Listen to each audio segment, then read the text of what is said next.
Today, I want us to just look at how Jesus can really take an affliction, a pain, something that is really troubling us, and free us from it. Because it's possible for him to do so. You see, a few years ago, I worked in homelessness. And whilst working in homelessness, one of the things that you manage is violent incidents. One day, I had a client, and he was having a mental health crisis, and he was determined that he was actually going to kill the other resident. And I thought, little old me, not on my watch, okay? I went into the office, and I barricaded myself with the other resident, and this resident broke every window, every glass panel around me. He was determined to get to that other resident. Was I scared? Absolutely. I was so scared. In fact, I was so shaken, I didn't really realize the impact it had on me. I just was going. My mind somehow got triggered, and I went into this very low place. It was a sort of fogginess. I didn't really know how to communicate. It just felt like there was this fog in my brain, and I just wanted it to go away, for it to be lifted. I didn't know how to, I'm a mature Christian, I thought, so I'm going to pray it away. I prayed. And then I'm going to fast it away. I fasted. But yet I would come to church, and I would just cry and cry and cry. Now, I don't know if anyone has ever been in a very, depressive state.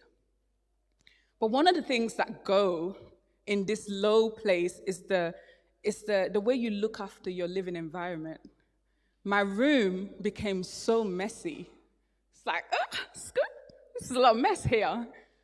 And I felt a bit of shame about that mess. I felt like I had to hide it. I had to close my door all the time. Who am I going to tell that I'm going through this? Who am I going to speak to that's going to listen and not judge me, but not have these words that they want to tell me about? I don't know who to talk to, I felt. Anyway, like any millennial, I decided the best way to deal with this season of depression is to book a holiday. And so I did. Let's travel. A bit of sunlight is going to cure this, okay? I got on the plane. I went abroad, and I had me a good old time, okay? I had the best time ever. But my room was still messy. You see, I didn't have the energy to clean before I left. And so even though I had gone to this new environment, I felt like I had physically stepped away from this representation of the mess that was going on in my life. I had this anticipation that when I come back, I'm going to go back to this room. And this room is going to remind me of this trouble and this thing and this situation I'm currently in that feels too big for me. It feels like I cannot get myself out of it. And so I'm on the plane coming back, and my heart is, oh my gosh, it's so exciting, but I'm going back to this room. Oh, I've had such an amazing time, but I'm going back to this room. At this time, I was living with one of my best friends, and she had seen the room, but she hadn't really said anything. Bye, Lena, have a wonderful holiday, she said. So I came back. Welcome back. She was always very good at making you feel very welcome. And when I came back, I had this dread in my stomach. I'm going to open this door, and there is the dirt. There is the filth. There is that thing that I was trying to run away from. It's waiting for me. It's waiting for me again. I opened the door, and my room was completely spotless. It was very clean. Now, even when I clean the room, I don't clean it to that standard. I was a bit taken aback. I looked around, and my best friend was there, who I lived with at the time, and she said, I cleaned the room for you when you were away. That level of compassion that she showed me moved me, and to this day, it's one of the things that really brought me to tears. And what I didn't know was that was the start of this process God was going to take me through of clearing away this mess. Clearing away this mess. This room, this new space that I was in was a representation of where he was trying to tell me, I can take you there. Not just the sunlight, not just the vitamin D you've got on holiday. I, Jesus, am able to clear this mess. Completely transform it. Make it completely new. I was so grateful. I don't know, maybe you've had a moment where someone has done something for you and it seems so simple. And to this day, it sticks with you. Because it's one of those things where you thought, I don't know who I'm going to talk to. Who am I going to reach out to in this situation? And they came through for you. Today we're going to look at a man that was in a very precarious situation because he was physically afflicted, burdened with pain on his body.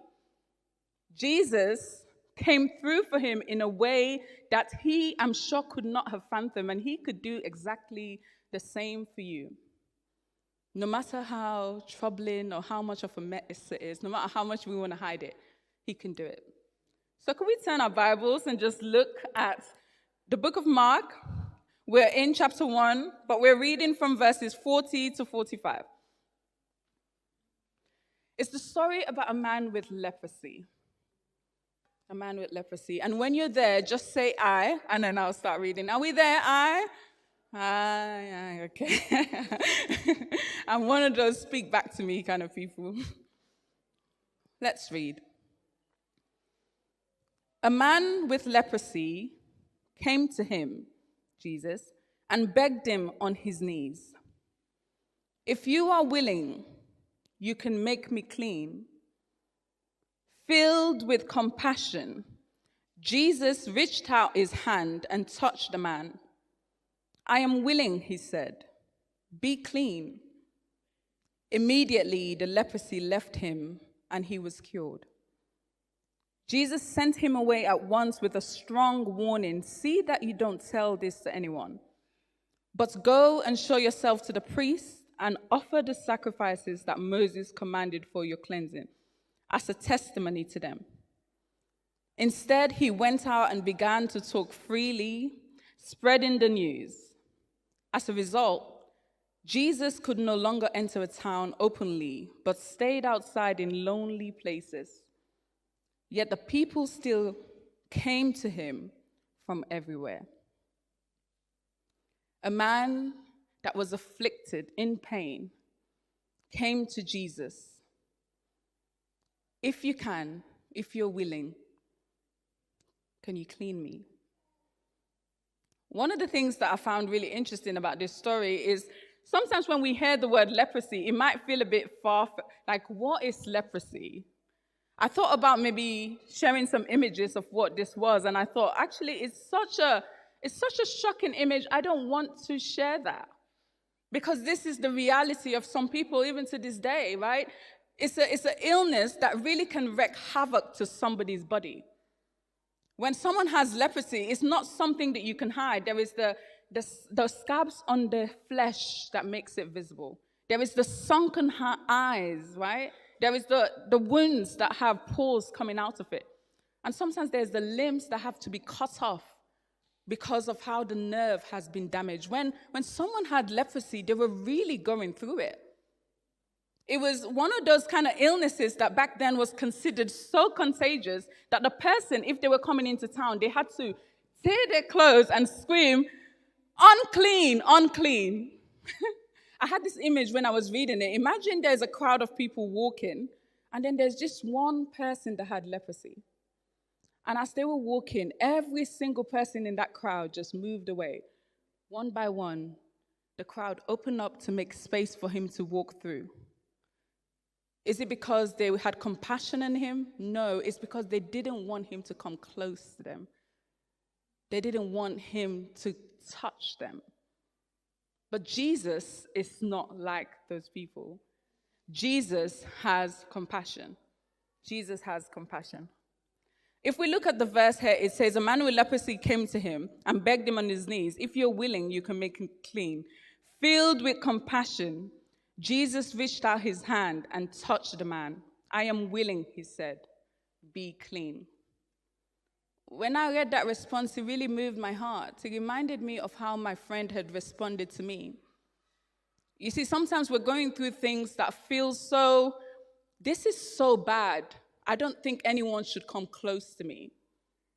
Sometimes we've made a mistake that is so grievous that you feel, if I even tell someone else about them, I'm implicating them in some way.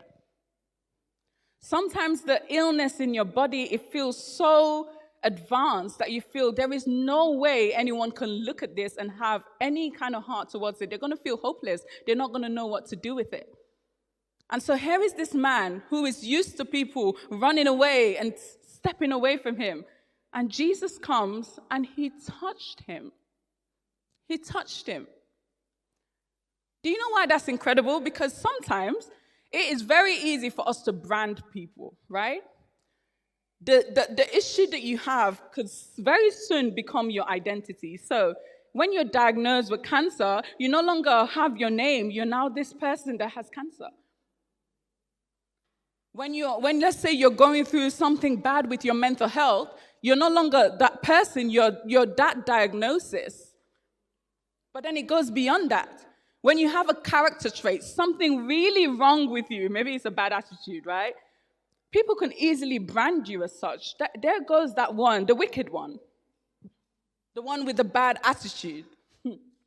And so when we respond to the sickness or to the branding or to the attitude, we can treat people so cruelly. And sometimes we can even have compassion fatigue. I don't know what to do there. A few days ago, I was feeling very hot. Guys, I was angry, okay? I said to the Lord, whoa, I don't know what this kind of anger is. I need you to get me out of it. I felt a little bit ashamed because I thought, Lena, you should be forgiven by now. You should have done something by now, you know? And I felt like, what is going to happen here? The Lord is going to speak to me and he's going to say, Lena, it's too long. Why have you not forgiven this person? What's going on here? I didn't really know who to talk to, but I was on the train and I got a call from a lady I haven't spoken to in ages. And she said to me, Lena, I had a dream about you not so long ago. And I've been trying to process this dream. I'm wondering if I should tell you now, but in the dream, you tried to speak to me, and every time you went to open your mouth, you were in pain. You were crying so much. You were in so much pain. But every time I said, should I pray for you? You were like, what's prayer going to do anyway? I was on that train on my way to work, and I was weeping.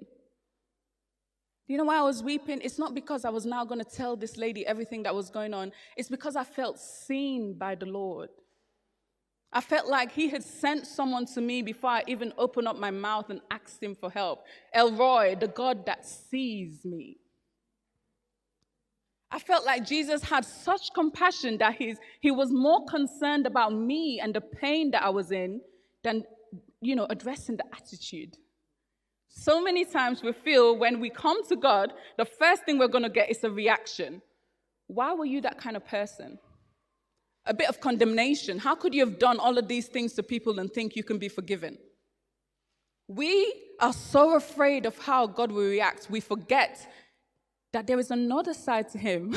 It's not just strict. No, he is a loving father and he has compassion. When she told me that story, it did something to me. It moved me. It reminded me that I know a God that cares about me. And that attitude that I had, what is prayer going to do anyway? It freed me to pray. God, I know you see me. Help me through this. Jesus has compassion. And the compassion he has doesn't just stop with me. It comes to you and after you as well. It means that thing that you're so ashamed and you're like, should I be vulnerable and bring this to him? What's he going to react like? Is he going to condemn me? No, you can bring it. Because whilst everybody else might be concerned about your reputation and everything else, he's looking at you and he's like, he wants to touch you. He wants to reach out to you. But then you say, Lena, this man has leprosy. If that's all Jesus is going to do, is that enough? It's one thing to touch someone that has leprosy, but surely he needs to do more. This person is in pain. So I started to think, what else did Jesus do here? And if we read later on, it says that the man said to him on his knees, if you're willing, can you make me clean? And Jesus says, he is willing. And I said, God, that's the next point. Jesus is willing. He is willing. Now, this is very important. You think, why is it important? It's important because oftentimes the battle is in our mind. It's not a matter of, is God able to do something? It's like, does he want to do it for me? Would he want to do it for me? It's not that God can't heal, but would he want to heal me? It's not that God can't forgive, but would he want to forgive me? Especially when we know our situations very well. You know how you got where you got to. And so it's very easy to think, he can forgive Bev. Beverly is a lovely Christian woman.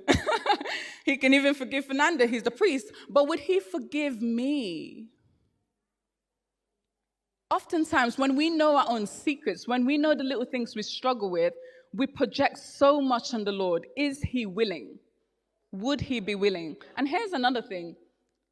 Have you ever seen someone that's suffering with a sickness that is so bad that maybe even the doctors have said, this is as bad as it gets?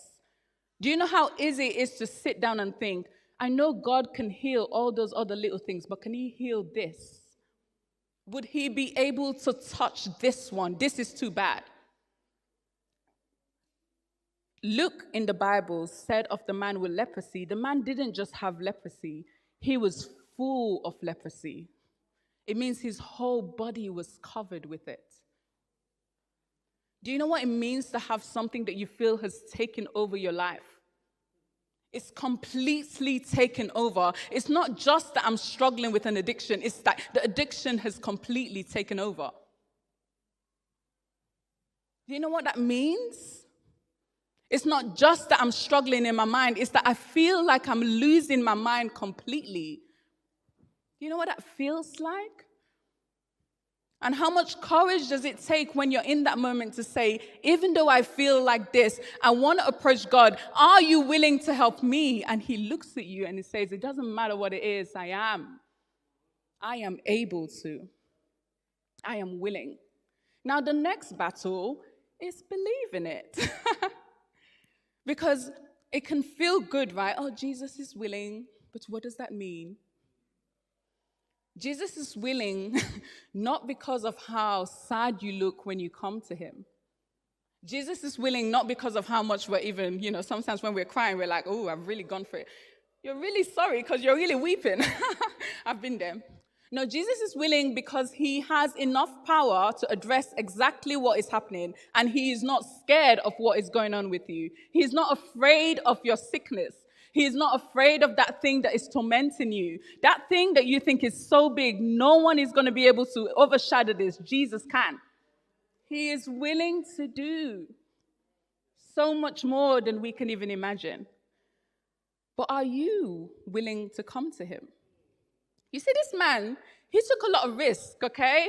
It was a bit risky because back in the day, when you had leprosy, you were like quarantined in a specific place. How many of us remember that word, quarantine? Not so long ago we were doing it. We won't talk about it. But anyway, so you know what quarantine is. But this was another level of being quarantined. It's almost like an ostracization, like you were rejected from community. It's almost like you're not worthy to be around man or even around God because of this thing that you're struggling. Imagine going through something and you're suffering enough, and then society on top of that, you become such a taboo that nobody wants anything to do with you. God have mercy. How isolating that must feel. You must feel completely alone. Imagine walking the street and people just running away from you. Oh my goodness. Oh my goodness, what must that feel like? So imagine this same person hearing that Jesus is here. He has heard that he's delivering people. He has heard that he is healing people. He took the risk and said, I don't care how society is going to react. Today, I need to get to that man. I need my healing. It's a risk, and he was willing to take it. Are we willing to take it? What are we scared of usually? How is God going to react? Well, I've just told you he cares about you. He has enough compassion to look past that situation and look to you. Are you willing to take that risk? Because guess what? When you do, what you're going to hear, even in your weakest moments, when you say, are you willing? He's going to say, I am. I am willing. I am willing. And he can do so much with that. Not just because he loves you, but because he knows himself. He is God. He has the authority and the power to do something. He is able to do something. But oftentimes we just want to hide, eh? I'm not adverse to hiding. I hide. When situations happen and I feel overwhelmed by it, I hide. When I feel like I'm going through something I think no one's going to understand, I hide. I cower away. And it's not just to my friends. I sometimes cower away from the good Lord. I feel the Holy Spirit prompting me, Lena, do you want to talk about what's going on? No, I don't want to. I hide. And you know what? We can even hide within our emotions. Sometimes I don't even want to feel what I'm going through. It's so painful, I don't want to feel it. So I become numb. I'm walking around numb, okay? I was speaking to my therapist the other day. I'm like, I think I feel quite numb. And he's like, why do you think that is? I said, I don't have capacity to feel the things I'm going through right now. Why? Because I feel like if I start feeling, it's going to break me. And then he had to remind you, I thought, you're a Christian, right? Right? I am a Christian. And when I don't have capacity, Jesus has it. He has more than enough. He has more than enough. And so the challenge is, are you willing to engage with those things that make you feel so vulnerable, not because suddenly you have the strength, but because he has it. And you can lean every single weight of that big situation onto him. He's willing. And more than that, not just he's willing, Jesus can change everything. It's one thing you can say, okay, Lena, he's compassionate, he's willing, but I want more than compassion. I want more than just knowing he's willing. I want things to actually change. I've been struggling with this thing for so long, I don't even believe it's possible for it to change anymore. I don't just want good thoughts and feelings anymore. I want to see power, and I want to see evidence that things are going to change. Then you're meeting the right guy, okay? Let's have a look at the Bible. Here it says in Mark, filled with compassion, Jesus reached out his hand and touched the man. I am willing, he said, be clean. And listen, immediately the leprosy left him and he was cured. I'll say it again. Immediately the leprosy left him and he was cured. Now, that in itself might start to make some of us feel a bit uncomfortable. Because this idea that God can do something immediately can bring up this question, then why hasn't it done it for me? It's not that I don't believe this, Lena. It's just that I've been struggling with the same thing year in, year out. So when you say immediately, I question, why has he not done this for me? And I'm here today not to negate the pain that you're going through, not to say, that what you feel is wrong. No, I'm here just to simply remind you that he still can. It's taken a long time. You've been going to him, you've been asking what, but he's still able to. Here's the thing. When you have an illness that ruptures, completely ruins, it impacts your face, your body. Our lifestyle sometimes can adjust to the things that we're going through. So I imagine this man, he's used to society responding to him as the leper. And so then eventually it becomes a thing of maybe someone is able to do something, but would it ever completely go away? Would this ever completely end? And I was thinking, what did he really want when he came to Jesus? And then I saw it there. He said, make me clean. Make me clean. He just asked it. He was bold enough to, let's just say it. Let's just go for it. What do you really want? Make me clean completely. Are you willing to do that? And Jesus not only says, I'm willing, he then goes on to use his power and his authority. And he said, be clean. And he was. His body had to respond to the word of God. The thing that he was going through, that thing that's been impacted him, had to change. And it completely left him, and he was cleaned and healed. Suddenly, you're free from that thing.